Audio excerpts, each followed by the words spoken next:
At the moment, I am a lecturer, and I hope to be there for a long time, a lecturer at the University of Bath in the Department of Social and Policy Sciences, and I research and study think tanks and policy research organisations. I've been someone who's watched on think tanks grow. I've used it as a background for my own research, so I know that it can be such an important resource for people who are sort of dipping their toe into the world of think tanks and trying to work out exactly what are these organisations, what do they do, how do I go about looking at them. I'm looking forward to being I don't want to sound cheesy, but giving something back, doing the same thing with someone else.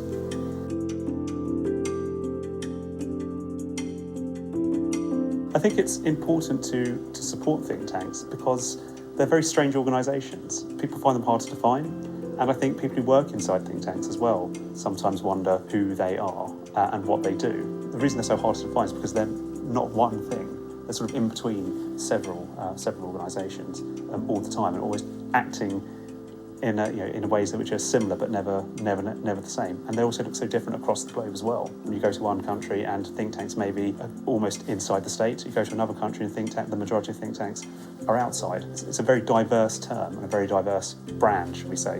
What I would say is the most interesting part of findings from my research about think tanks has been looking at how think tanks create their ideas, the process of how think tanks go about creating ideas, and that doesn't mean just thinking.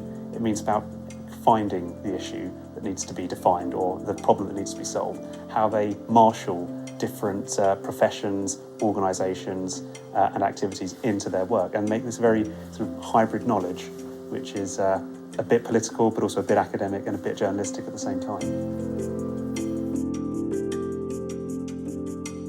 The difference between countries with an established think tank tradition and a think tank tradition which is emerging or just starting, there's almost a model about what a think tank should be or could be. And that can be a negative as well, because it means people automatically think you're going to be a certain type of organisation, and it might be harder for you to innovate. Whereas in a country with a newer think tank tradition or one that's just starting to emerge, I can imagine it's a bit more open. There's more opportunities for you to define that space. If you're a new organisation, it's easier to sort of stake your claim, and then other organisations to position themselves through your activities.